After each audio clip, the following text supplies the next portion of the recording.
Andiamo a montare una spina a questo cavo qui. Per esempio ho preso due tipi di spine da collegare a un cavo, sono delle spine comuni costruite diversamente, ma bene o male il sistema di montaggio è uguale per tutti. Di che cosa abbiamo bisogno? Di un giravite, di una tronchese o di una forbice per spellare il filo, di una spellafili o qualsiasi altra cosa. Scegliamo una spina a caso, io ne prendo due, ne mettiamo a confronto e ne montiamo una sola.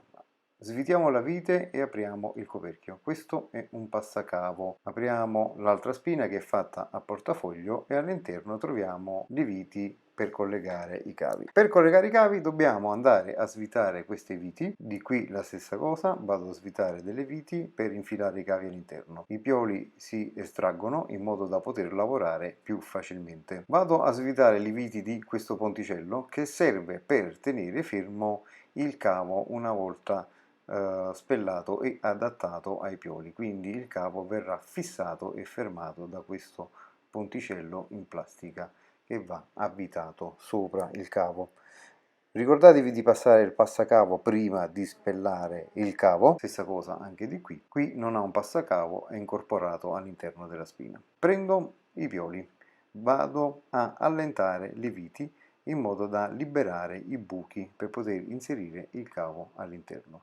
Svito anche il ponticello lasciando una vite attaccata in modo che dopo sarà più semplice il montaggio. Vado a spellare il cavo.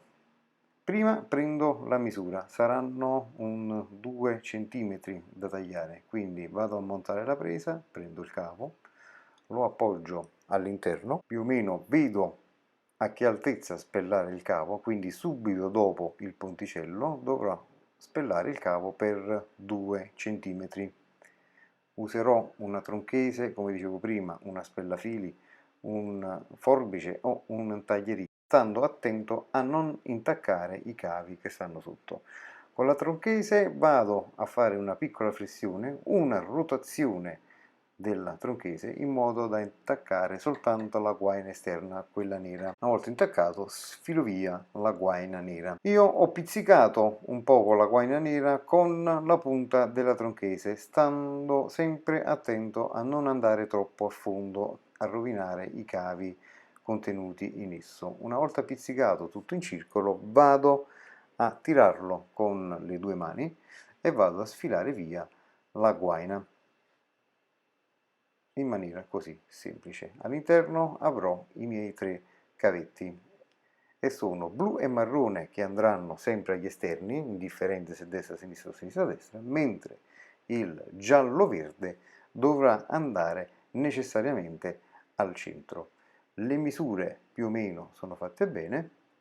Ora adesso devo andare a spellare un mezzo centimetro per ogni cavo in modo da far uscire il rame che andrà inserito nei pioli della spina. Tiro fuori di nuovo i pioli per andare più comodi e vado a spellare i fili usando sempre una tronchese, una forbice o una spellafili per fare un lavoro più pulito. Dopodiché vado ad attorcigliare il cavo di rame in modo da compattarlo, così sarà più facile inserirlo nei buchi dei pioli. Poi vado ad avvitare, a stringere quindi, a serrare con un giravite.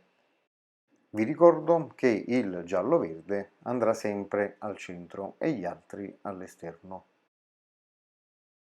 Bene, fissati i cavi all'interno dei pioli e serrati le viti, vado a posizionare i pioli all'interno del corpo della spina.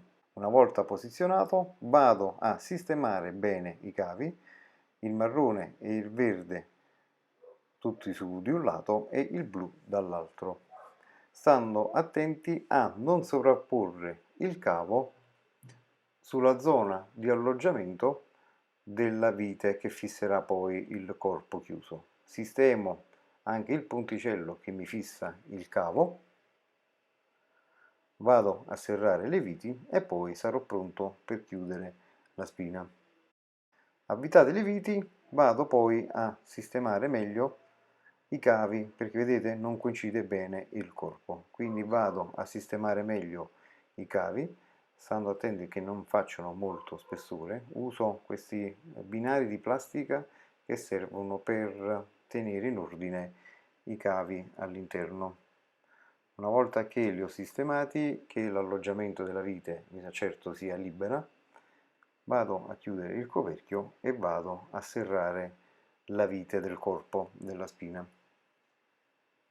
Fatto questo, controllo che la spina sia ben chiusa in tutte le parti, che non ci siano difetti e sono pronto per andarla a inserire nella presa per il suo funzionamento. Bene amici, se il video vi è stato utile non dimenticate di spolliciare in su il mio video e vi invito ad iscrivervi al canale per non perderci di vista. Ciao!